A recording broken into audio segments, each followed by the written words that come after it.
afternoon and welcome to Sandwich Den. And today our reviewer is Melanie Wood. Woo-hoo. And she'll be talking about the book, The Hidden Life of Trees, What They Feel and How They Communicate, by Peter Wohlleben. Good job. Thank you. I'm going to call him Peter. Oh, good. PW for short. Perfect. I like that idea. Melanie is an author, an avid hiker, and lifelong nature enthusiast whose writing and adventures reflect a deep curiosity about the wild world around us. She's the author of Thou Shalt Not Shat on Bees and Other Lessons Learned on the Appalachian Trail. And she writes the monthly trail series for Tioga Publishing Company. The Hidden Life of Trees invites us into the secret world of the forest, revealing how trees live, how they interact, and how they communicate in ways more complex than we ever imagined. So welcome, Melanie. Thank you. I have to say that you absolutely have a third grade teacher voice. That was perfect, thank you. Thank you all for being here. Tell me if you can't hear me, I'm not used to using microphones. So. Can you hear okay? Yeah. Yes? Just keep a little close to it. Keep closer. Yeah, there we go. So, like I was introduced, my name is Melanie Wood. Most popularly known these days for having hiked the Appalachian Trail last summer and writing a book about it. Testing, testing, testing. Can you hear okay? I'll make it a little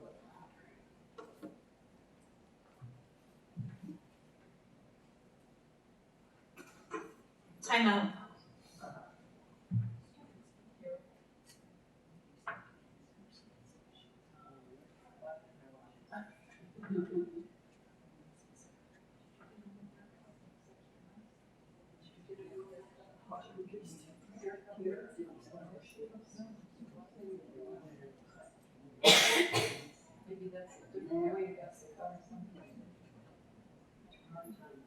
Is this better?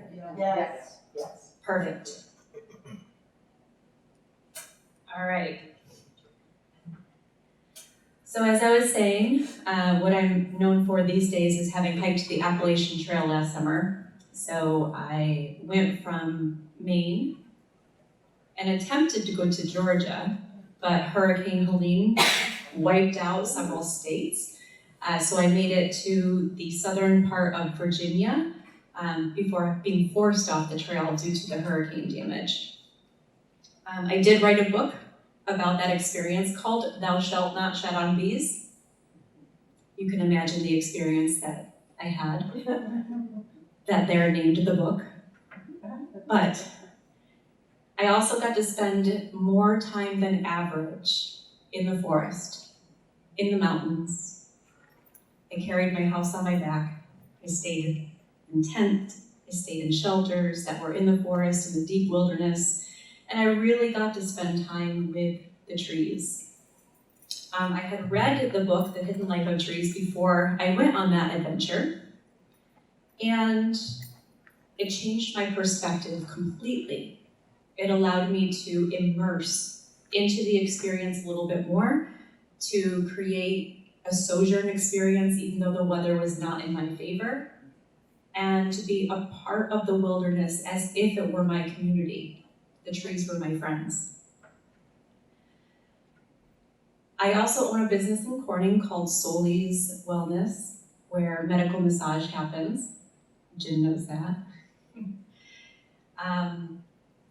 One of the lovely teammates that I have there was getting married last summer, and I was not going to be able to attend her wedding because she was getting married while I was away.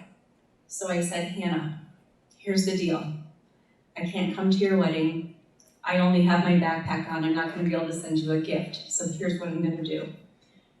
The time that I know that you are getting married, the closest tree that I can find that looks like a mother tree, like a grandmother tree, one of those really big trees.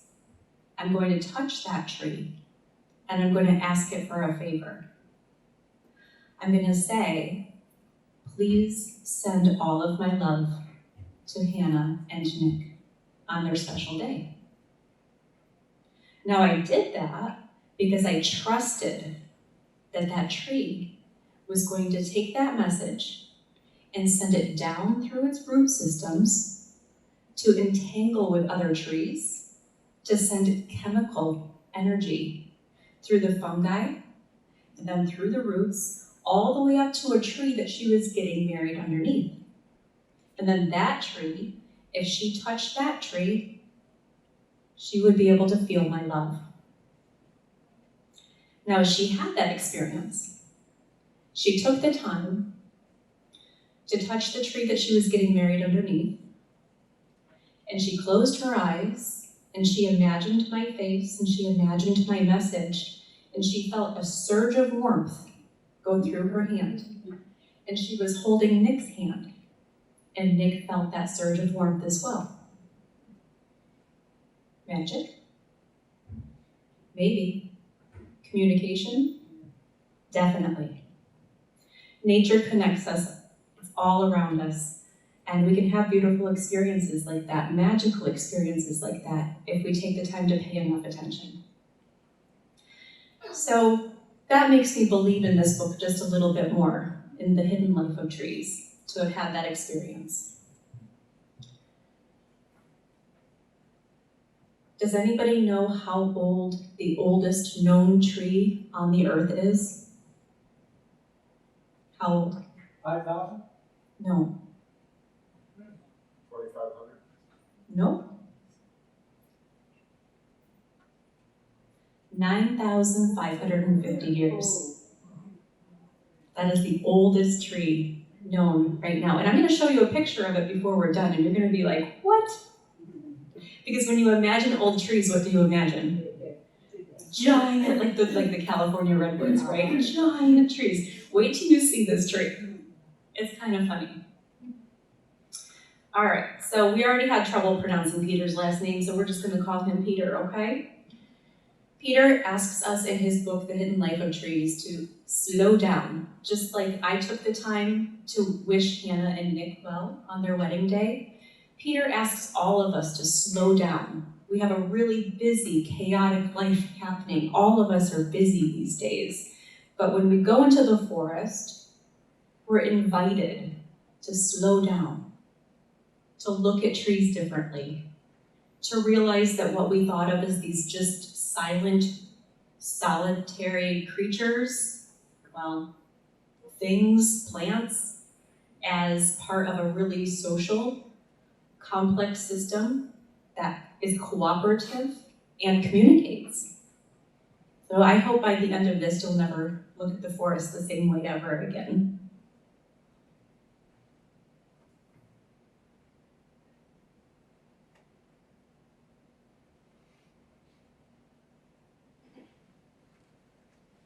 So there's my friend Pete, and there's the book that he wrote. Robin also has other copies, an illustrated book that has lots of pictures of different trees in it. And I know there's another one floating around that's a graphic book that describes the science with pictures.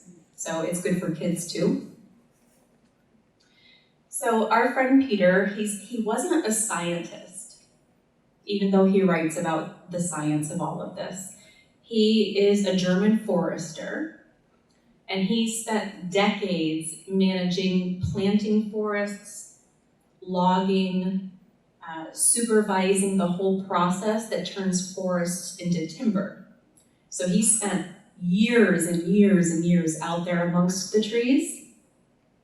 And over time, he started to see them as more than something than just a resource. Like when we think about trees, you think about, well, there's my new table, right? There's my new matches, there's my new paper. Trees provide us a lot, but they're more than just that. With his decades of being in the forest, he started to see things. He started to notice that when a tree got cut down, if 2 years later he went back to that stump and he kind of scratched underneath the bark, it was green, which means it was still alive, even though the massive trunk, the branches, and all of the leaves disappeared. So how does that happen? He also noticed that trees like or dislike each other. Some trees lean into each other. Some trees lean away. Kind of like people, right? There's some people we like, and there's other people that we don't like at all. He also noticed that the roots seemed to talk to each other, that there was this underground network that was happening that we just don't see. And it was those things that inspired his book. The book was written in 2015, and it immediately became an international bestseller. So it was translated into 20 different languages, and there were lots of good praise, lots of good reviews out there for readers that really wanted to take the book and see trees as they saw themselves. But there were scientists out there that said, you have no credibility, and then therefore you have no idea what you are talking about, and they worried about how Peter was using his words to humanize trees, when in fact that may or may not be the truth.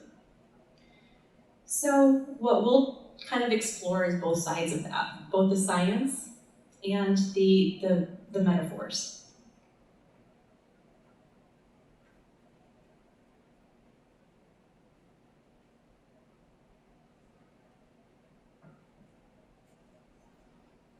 So one of Peter's most memorable claims is that trees are social beings. We just gave a little bit of that example with the leaning in and the leaning away. And we gave the example of looking at the stump, right? Have you come across stumps in the forest on your walks? Yeah, what do you see? What do you see when you see a stump? Do you see a living creature? Yeah, it's kind of just there, right? It's like, well, that used to be a tree. So, by all logic, that should be something that's dead, right? Plants grow, plants die. That should be dead.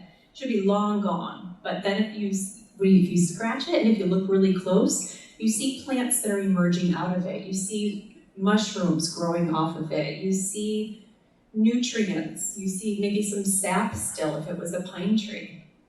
So how does that happen?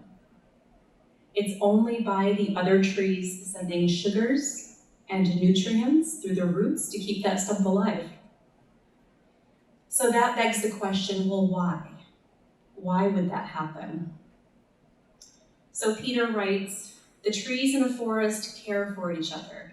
They nourish the stump of a felled tree. The reason that he thinks that this happened is for survival.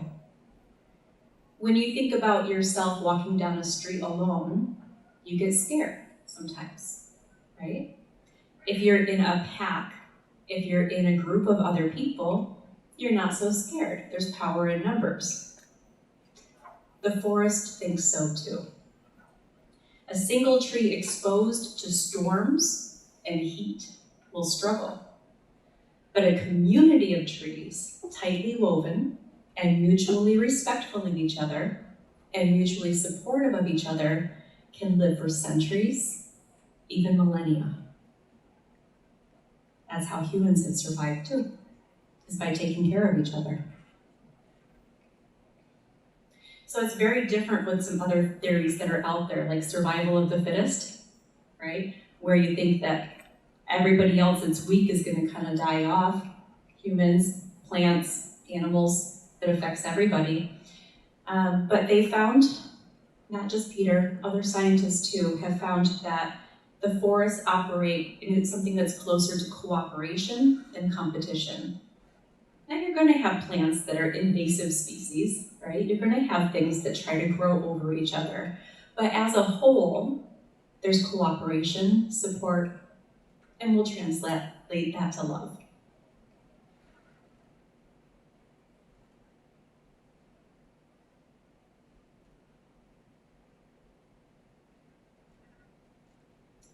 So how do the trees support each other? We already said that they send nutrients and sugars and things like that through the root system, but it's not just the roots.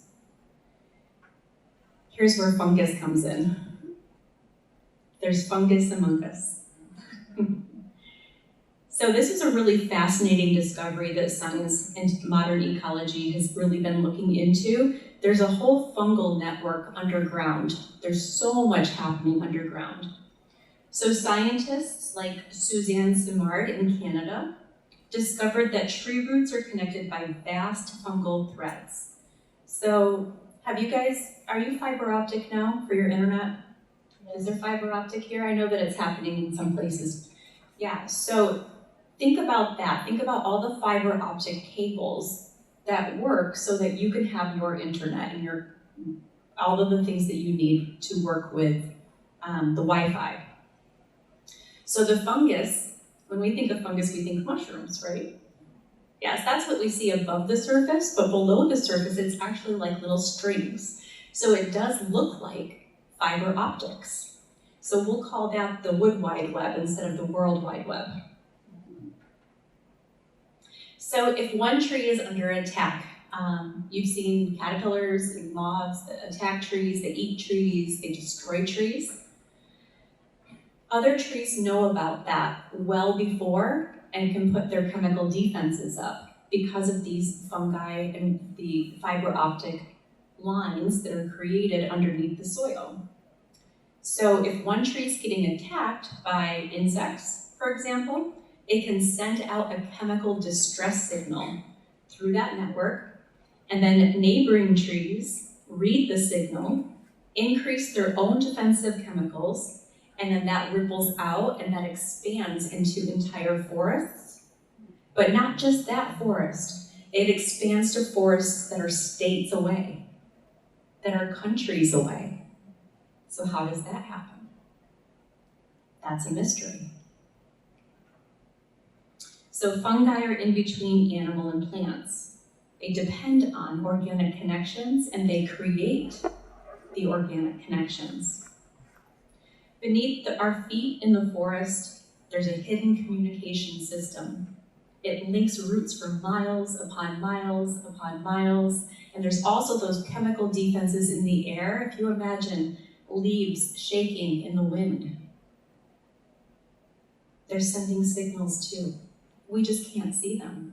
The trees are talking to each other all the time. What we see above the ground is only half the story. What we don't see below the ground kind of fills in the blanks. Can we lie down on the ground and listen? I encourage you to do that. Yes, absolutely. There's been some of my favorite moments out on the trail have been when I've actually paused and I've sat down on a tree stump, or I've laid in the grass and just looked at the sky, and you can see and you can feel and you can almost sense a vibration of everything that's around you, and it is a beautiful experience to have. There's a thing called earthing out there, where even if you just take your shoes off and you go stand in the grass, that's very healing. There's been studies out there where folks have been healed from diseases just by making a commitment. Now, I'm not making any claims. I'm not a doctor. Talk to your doctor about that. But there have been documented stories and cases about how earthing has helped people because it de-stresses. So the trees are working for us too. The grass is working for us too. The soil is working for us too. And what is soil? Decomposed trees. Yeah.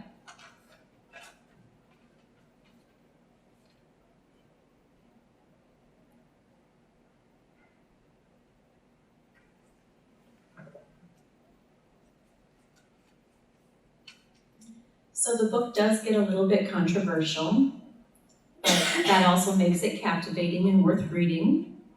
Peter asks the question, can trees remember?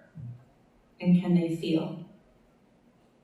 So he points to research out there about trees remembering droughts. So we'll get very technical and very scientific now. After experiencing one dry summer, the trees know how to adjust their water the following year and store it as a lesson. He also describes how willows attacked by caterpillars release scent into the air, warning their neighbors. So not just chemical, but actual scent. The trees smell differently. And that happens in flowers too. If a flower, that we know that flowers smell, right? We love smelling flowers. If they're under attack, they smell differently. So he reaches for metaphors, saying things like, trees could have come up with this old saying, a chain is only as strong as its weakest link. So scientists debate the language. They say that trees don't have brains. And if we were to open up a tree and dissect it, we would not find a brain, would we? No. But Peter says it's all metaphorical because trees behave as if they had brains. They behave as if they have amygdalas and hippocampus.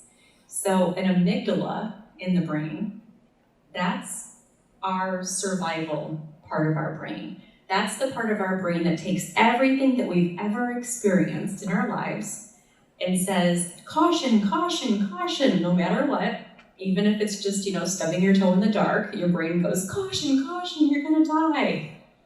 We call her Crazy Amy for a reason.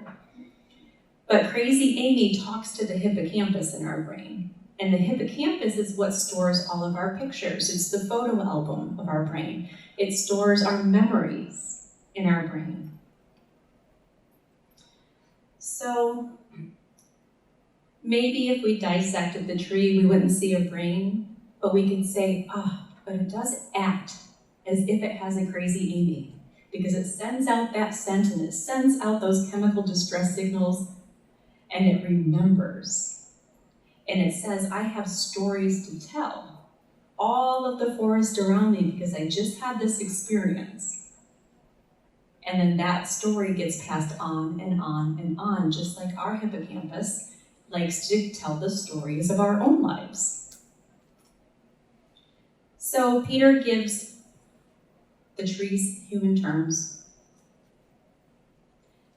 And he tells us that science continues to be abstract even though it's based in fact. Facts are usually just opinions though. I'll let you in on that secret. So the book really has touched so many people, even though it's controversial, because it stirs empathy, not just knowledge. I'm going to read a little bit of the section of the book that spoke to me in humanizing trees. It's chapter 11 from the book, Trees Aging Gracefully, and just a little bit of it. Before I talk about age, I would like to take a detour into the subject of skin, trees, and skin. First, let's approach the subject from the human point of view. Our skin, bless you, is a barrier that protects our innermost parts from the outer world. It holds in fluids. It stops our insides from falling out. And all the while, it releases and absorbs gas and moisture.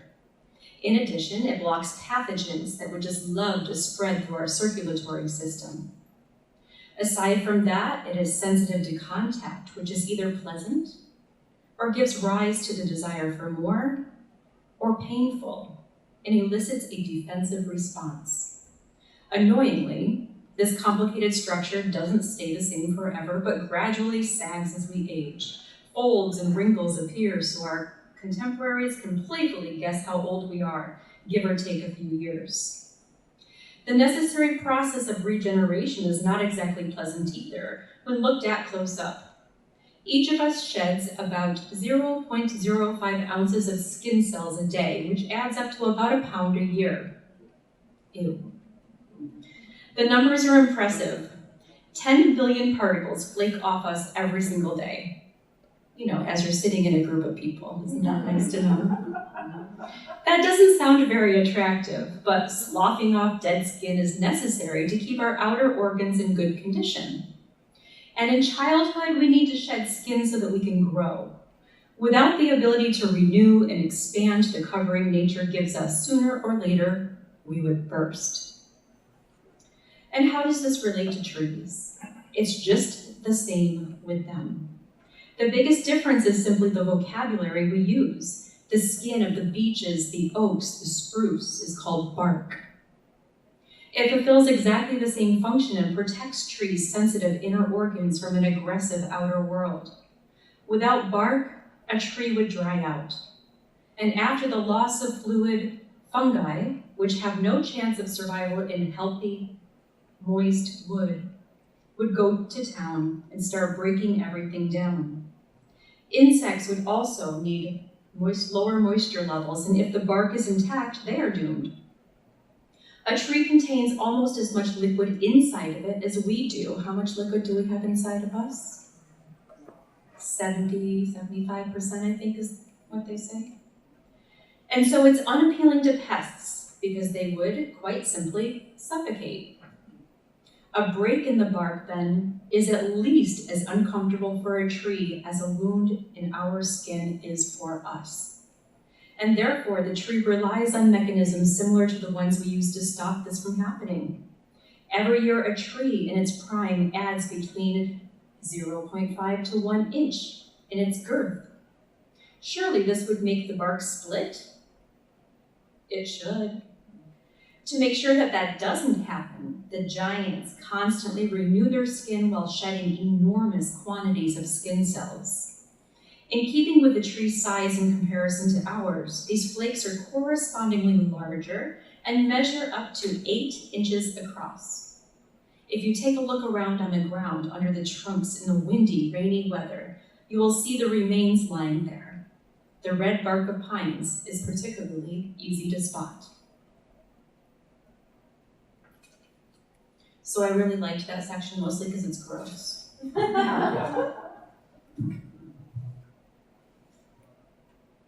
Have you seen that though? Have you seen not just how like woodpeckers have dropped a tree? You see the red pines out there, those pieces that are sometimes 3 or 4 inches, even up to 8 inches. That's their skin shedding.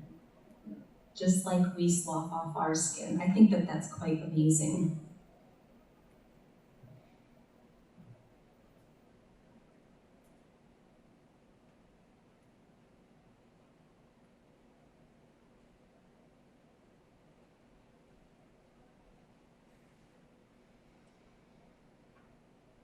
So praise and critique. There's always going to be people out there that love books. There's going to be people that hate books.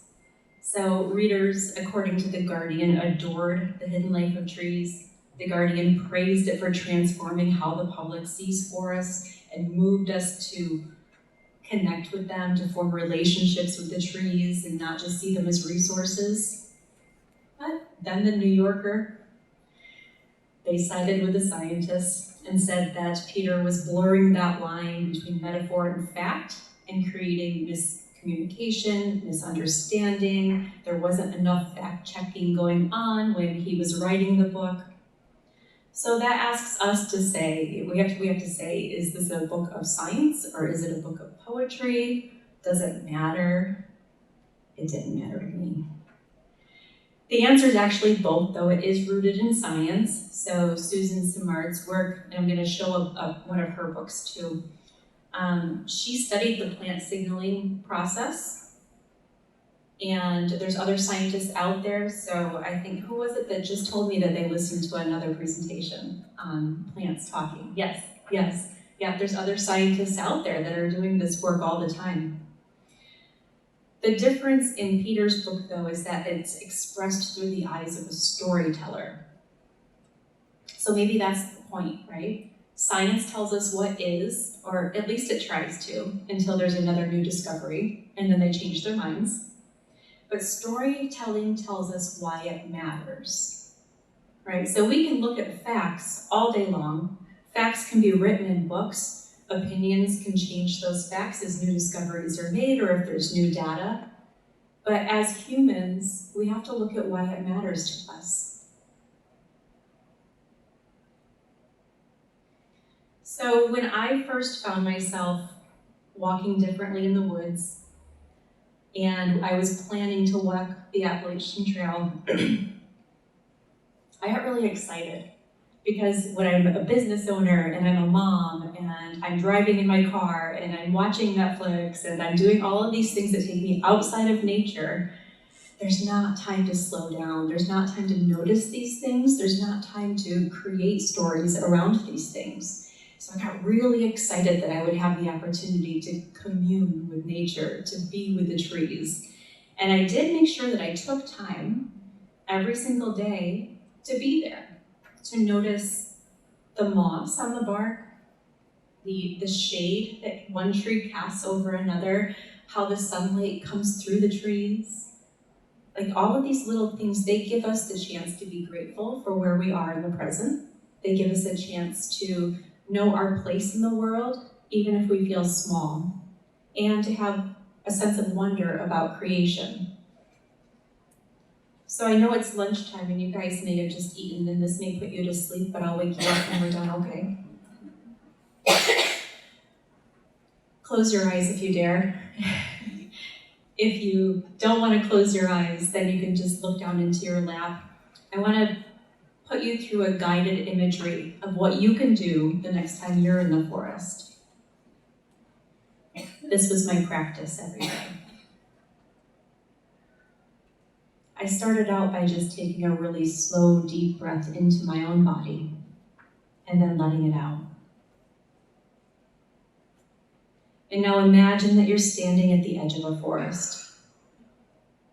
The air is cool, a little damp, and filled with the scent of leaves and earth. You take a step forward on this path. Notice the ground beneath your feet, the soil, the roots, maybe the crunch of a fallen leaf.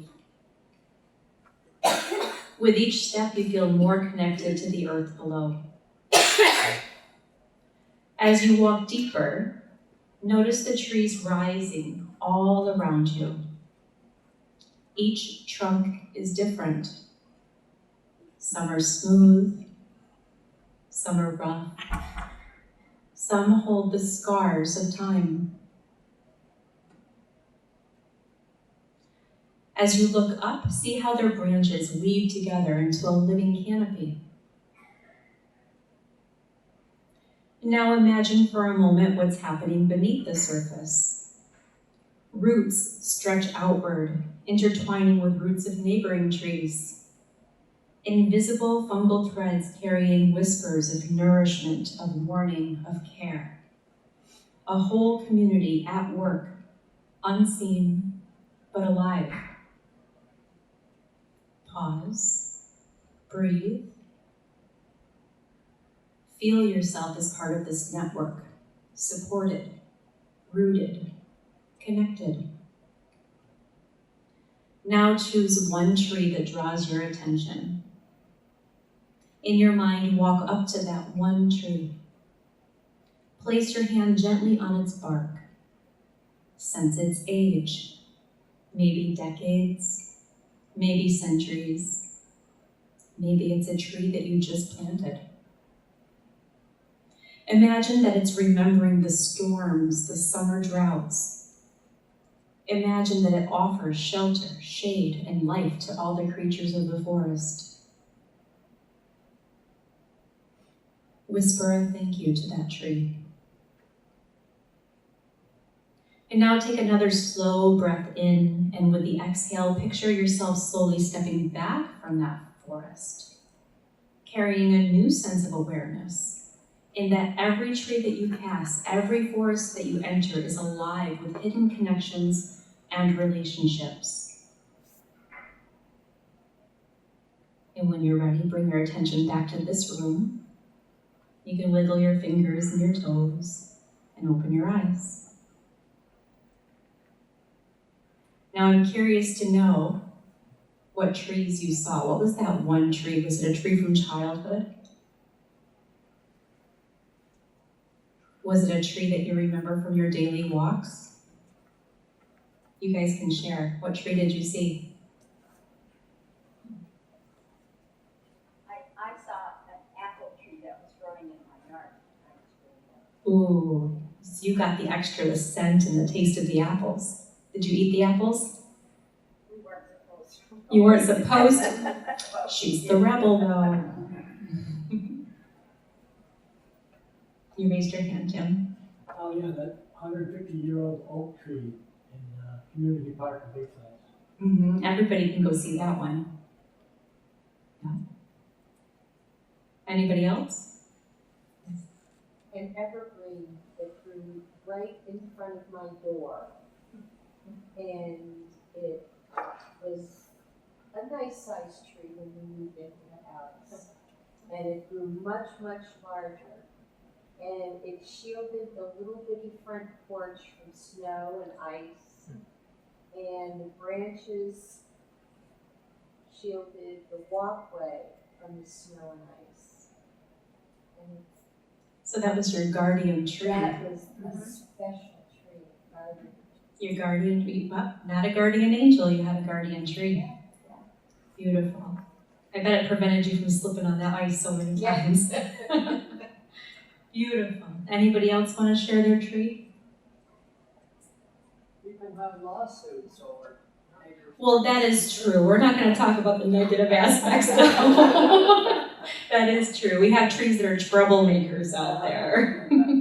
Yes. And in Joliet, Pennsylvania now, there's a country road along near our house, and there's an oak tree I can keep my eye on. It's a bit, it's distressed. Like when we had that frost a couple, last year, maybe 2 years ago, in May, it took a lot of the leaves off. Send love to it. Caring for it, and being fertilizer one time. Yeah. Yeah, just like we watch people get sick and go through their journey, whether it ends up being that they get better or not, we can watch the trees do the same thing. It is a process. We had, we moved our house in 1981 and we had bought a very small ash tree right on the back of the truck, planted it and watched it, grow and grow.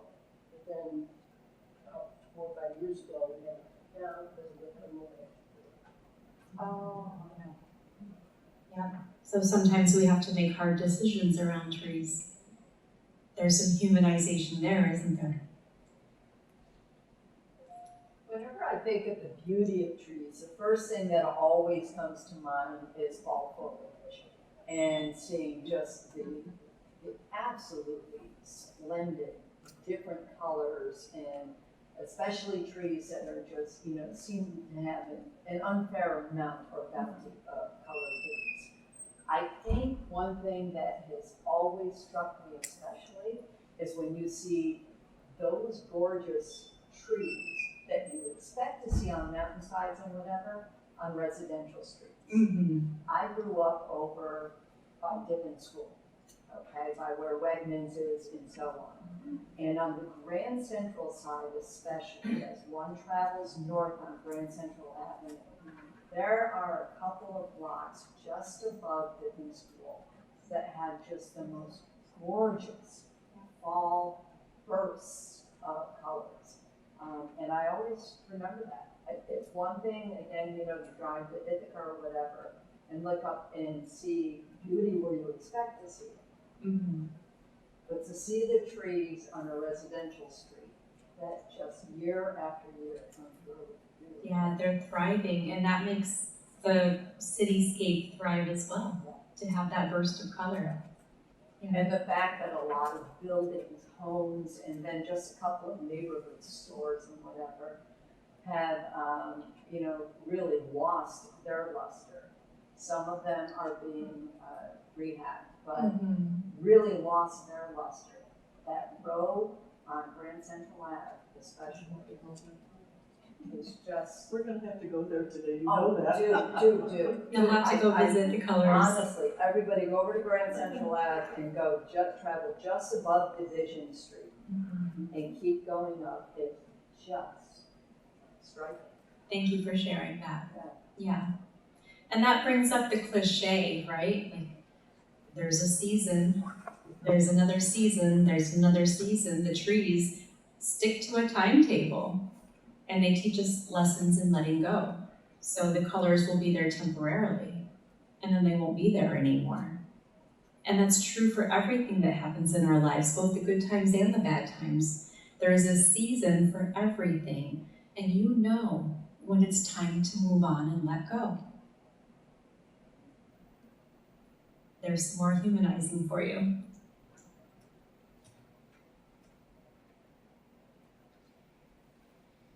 I keep losing the computer.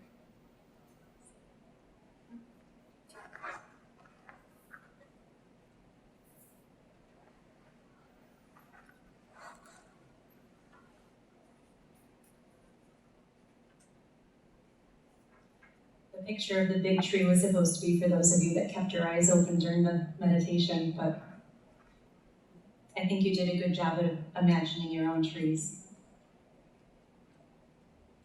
So these are the other books.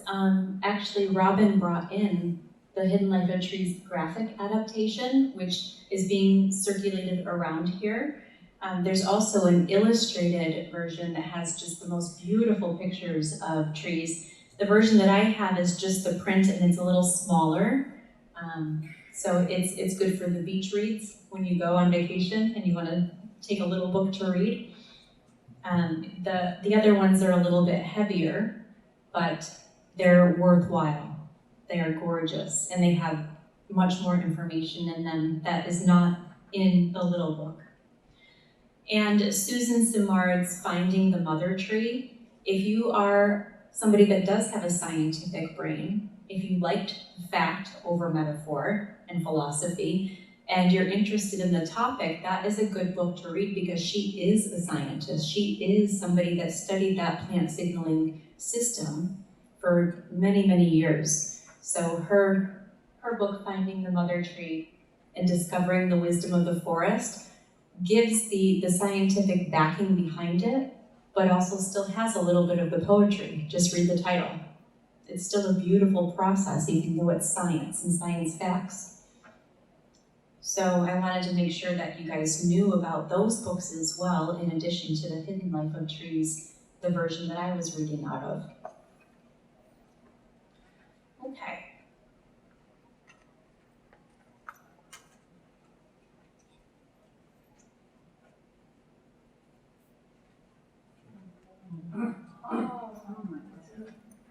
So I told you I was going to come back to the oldest tree that is known.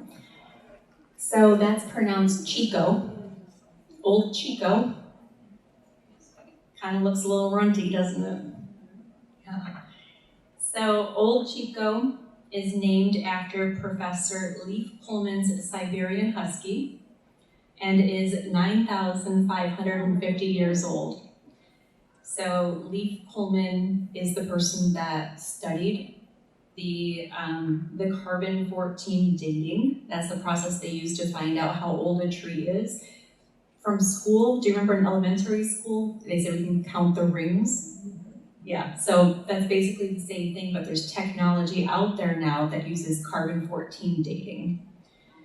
And it's also looking at the root system. So has anybody been to Ithaca's, the Science of the Earth? Yeah, do you remember that? And you could see how history has happened over time on the walls. So there's these rock plates, and you can see where rocks have shifted and continents have shifted, and you can see how there's different kinds of animal fossils and ocean life fossils, and it starts way down here and it goes up here over thousands and thousands and thousands of years. So the roots that are underground tell that same story, and you can get to a certain point in the root system where you can see how old a tree is because you can see what's around it. Right? So you can that's one of the other ways that they determined the age of Old Chico. I kind of just like that it's named after a dog, though. So if you think about that, like Jim said, this tree's 150 years old. And somebody else said, well, maybe there's a tree that's 5,000 years old. If you think about almost 10,000 years, who knows their history? What was happening on the earth 10,000 years ago? Ice Age. Yes, so if you think about this little rump of a tree surviving from Ice Age on, isn't that incredible? Doesn't it give you hope? That natural environment that has surrounded that surrounds it, I would bet is part of the reason why it's less. Oh yes, and it's very protected it's in now. Tundra, it's in, it's in other, among other elements that also survive geological ages. Yes, and it's in Sweden. If you want to go visit it, you can. You have to hike quite high to get to it though. So if anybody's up for that challenge, I love hiking partners. So forests, they're not just backdrops, right? Like we drive by the trees in our cars, we take our walks, we take our dogs for walks, and we just pass them by. But they're really not just backdrops. There's so much more that's happening.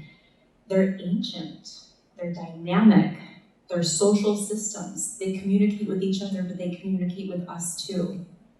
What's that cliche, go hug a tree to feel better?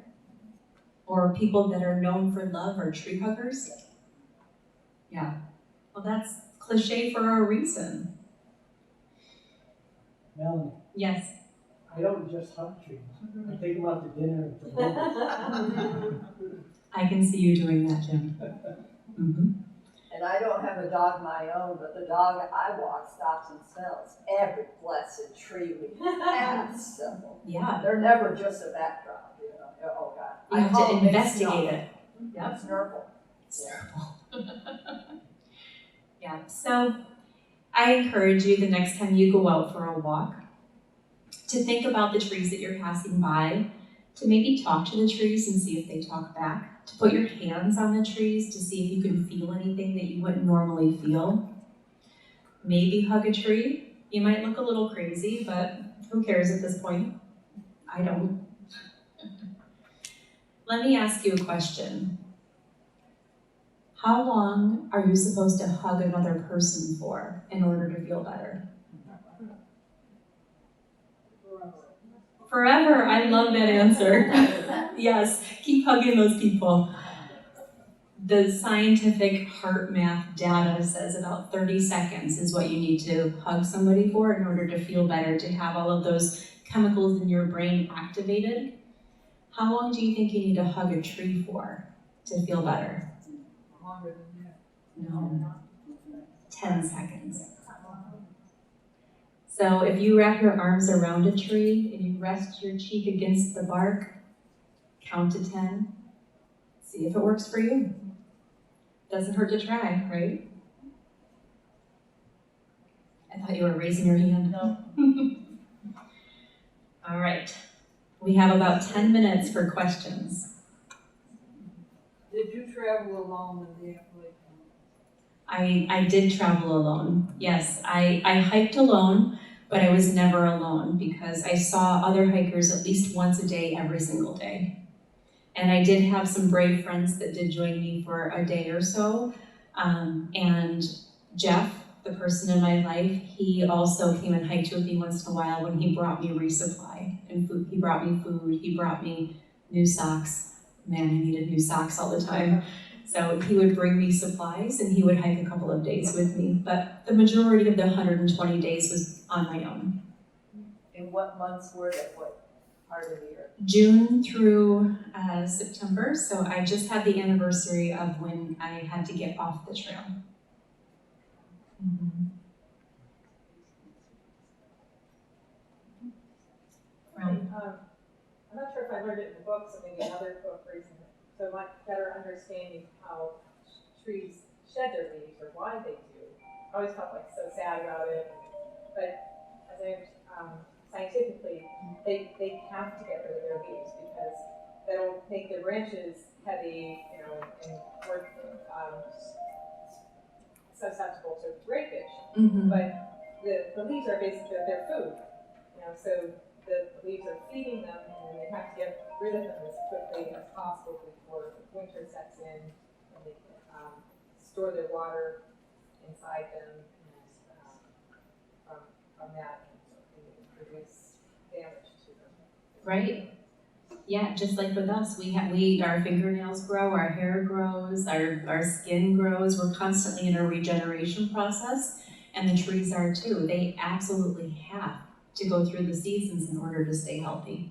I go around my garden with my plants, and I thank them every fall. I thank them for their life and their gifts, and for some good sleep. Yes, and everything they do for the animals too. Jim? Well, Melanie, first, thank you for the presentation. It was informative and comfortable. You educated me emotionally as well. I appreciate it. It's my job. Would you just touch on a little bit about forest bathing and how you use it? So forest bathing, yes, it's studied. There are books out there about how going into the forest can help us increase our happy chemicals. So the serotonin, the oxytocin, all of those things that we need in order to reduce the stress and the cortisol, that's all those corrosive hormones that travel through our bodies and make us sick. So forest bathing is just that. You go into the forest with the intention of quieting yourself and noticing and being aware of everything that's going on around you, and having an intentional relationship with the forest so that the energy, and all things alive have energy, everything actually has energy, but the forest and the energy get absorbed into you to heal anything that you have going on, whether that's stress or something medical, or you have a mental health thing like grief, anything. You take that time in the forest and say, let what's going to happen, happen. And the forest responds to that. And if you do it consistently enough and persistently enough, you'll start to be in alignment with that scientific data out there that says it is something that is used as therapy. It is something that is used as healing for even major medical things like cancer. It's part of routines. Thank you. Yes? I've been thinking about this for the last few months. The forest fires that have devastated parts of our western United States have come back as flowers. As flowers? Yeah. Huge poppies, and what was the other, buttercups or something like that? Roll like crazy, where all those trees were. I just thought it was interesting. Yeah, so that's part of the ecosystem. Did you know that trees actually commit suicide? And it is a natural process for fires to start. So we as humans can create prescribed fires, but trees naturally know that fires have to start and they have to sacrifice themselves in order for the greater good of the forest to happen. So forest fires are a natural thing, it's not just human-made. And when the forest fire happens and it burns to the ground, that's actually a different kind of nutrient that's put into the soil so that new things can grow, or so that new saplings can grow, so that different animals can come back, like grouse. So grouse can't live, deer can't live with giant trees. They have to be able to eat and be bedded down in and nest in smaller trees.